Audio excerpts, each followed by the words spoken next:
Montevallo defeated West Georgia in a 5-set thriller on senior night this past Friday. Bree Bloom led the Falcons with 14 kills and 3 service aces. When you were an underclassman, you played with players such as Bree Marquez and Rebecca Phelps. Was there any particular player you kind of learned under, so when you became an upperclassman, you kind of took on the leadership role? Jamar Taylor missed the first 3 games, but he was a team leader the second time out. But it seems as if the Falcons have brought more players in to kind of help shoulder the load from Taylor. Gulf South Freshman of the Year Cesare Marconi scored both goals in the win over Christian Brothers. The Italian finished with a team-high 10 goals, which ranked him second in the conference and helped him earn first-team All-GSC honors. Teammate Liam Moore was named to the Gulf South Conference second team after a season of 5 goals and 4 assists. Today we have Taylor Gonzalez, the Overland Park, Kansas native, who was a 4-year starter for Montevallo's soccer team in the past 4 years. Taylor, how was your time at Montevallo? Last year you led the team in goals, and this year you led the team in assists. Any particular game or moment that stands out to you as like a highlight? Another awkward moment in the defense for Hannah Center. Gonzalez, lovely flick touch. She runs onto her own touch. Almost got the ball stuck underneath her feet, but she continues to advance. Runs at Mavelet.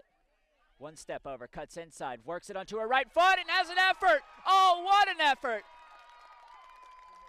Double for Taylor Gonzalez, who's having a fantastic game for the Bearcats. Gonzalez goes direct for goal, and it goes off the crossbar. Falcons following it in, and a goal. The flag stays down. Tyler Ring, and the 2-goal advantage is restored again for a third time. 77th minute, 4-2. McCarty. Harris out of the back. Christie sets it low for Bohan. Didn't get the best of connections on that one either. 19-20.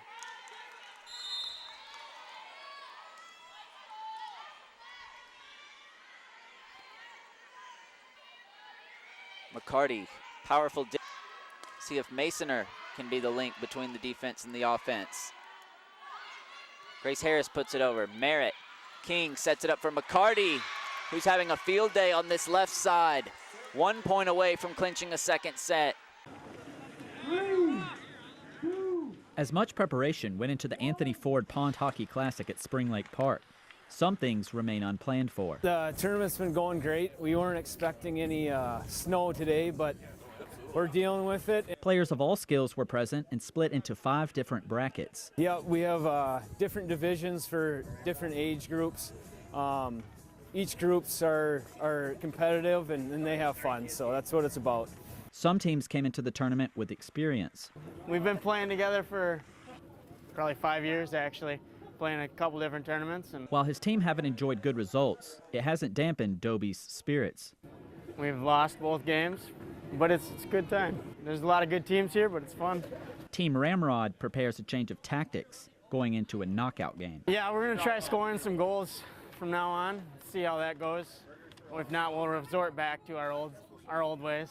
Volunteers helped out with rink maintenance, officiating games, and more. Everybody always enjoys it, whether you're working or playing or just coming to hang out and watch. It's always a good time every year. As for the steady snowfall, just part of it. This is as Minnesota as it gets. We're on a frozen pond playing hockey, and it's for a good cause. So. The Anthony Ford Pond Hockey Classic concludes Sunday with the youth teams in action. After the crowning of 5 adult champions today, 6 youth teams will achieve victory tomorrow.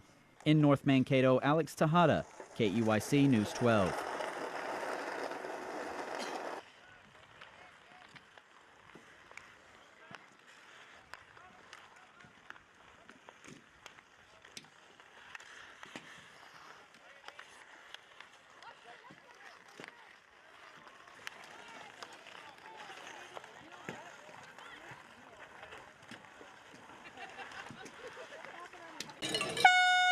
From 16 teams and 151 riders to over 1,600 riders on 60 teams, the Minnesota High School Cycling League has grown over the years. The 7th season wraps up this weekend at Mount Cato. Student athletes in grades 7 through 12 compete in ability-based mountain biking against riders from all over the state. The whole motivation behind this is to get kids riding bikes. It's to build a strong body, strong mind, and strong character through cycling. The racing series has expanded from 4 races in 2012 to 7, with the final event being the state championships. This is the big race. We have 6 other races around the state of Minnesota, but this is the only one where everyone comes together and we actually race over 2 days. Today's races featured freshman and junior varsity boys and girls. The boys' races were broken up into 2 divisions and included experienced athletes as well as newcomers. Kids out here, some of them are 3-sport athletes. Others, they've maybe tried a couple sports, but they've never found something that they've connected with. For the kids, the thrill of competition in riding meets socializing with friends. I enjoy it because I can get away from like a lot of things, and I like riding with my friends. Just the thrill of going fast. Love to be on my bike, and it's like my favorite activity that I do during the week. Both were introduced to the sport by older brothers and have been around the sport for a while. This is my first year racing, and it's really exciting because I've been doing pretty well and I finished all the races. After races in Detroit Lakes and Duluth, the Mankato team wraps up the year on familiar turf. I'm really excited because it's our home course. We have a really good team. Whether for winning trophies or hanging out with other kids, the student athletes all have a reason to love the sport. Cycling is one of those things that we can all enjoy. We're going to go play in dirt, we're going to ride through the woods, we're going to enjoy nature, we're going to do it with our friends, and it's just fun. Tomorrow will conclude another mountain biking season with varsity and middle school closing out the series. In Mankato, Alex Tejada, KEYC News 12.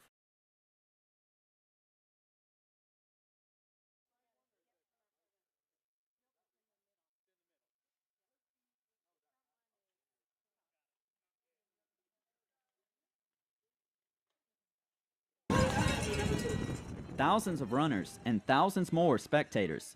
Athletes sprinted away from MSU on a chilly morning to enjoy or endure the scenic route. The 9th annual Mankato Marathon was another successful event thanks to the whole city's cooperation and the support of volunteers. It's a great chance for the city of Mankato to really show off all the great things about the greater Mankato area. After yesterday's events, the runners took to the dynamic course in either the half marathon, 10K, or full 26.2-mile race. I ran my first ever 10K this morning here, and if you're a first-time 10K'er and you're looking for a good first one, this is a very good one. A lot of nice gradual downhill course. Couldn't recommend it more. For the winner, the conditions played a part, even though he won a year ago. Yeah, it was pretty brutal today. The wind and the temperature and the hills really made it a particular challenge today. Since last winning the event, Jacob ran a 100-mile race and got married. So this year's training was a little different, but he is always up for a challenge. I really just like pushing to my limits. I think it's been consistent across my lifespan. I mean, sometimes, it's nice to win, but I'm really about, can I get a better PR? Can I feel better? Can I run better? Can I do something different, and I think that's been a large driver, and that's why I kind of gravitate towards the longer stuff. Although he qualified for the Boston Marathon, he has ignored suggestions to participate, preferring ultra marathons instead. But the MSU grad student plans to be back to complete a trio of Mankato Marathon wins. So we'll see where I end up. We'll see how easy it is to get back for next year. I mean, if I have a chance, I'd like to come back. I know they're going to change the course, so I'd like to see if I can snag that course record too. His wife won the half marathon, so how much do the winners plan to celebrate? I mean, not too much. I'm just going to relax the rest of the day. I have homework to do, so. Runners continued to pass through scenic Sibley Park until 2 in the afternoon, with the finish line less than a mile away. In Mankato, Alex Tejada, KEYC News 12.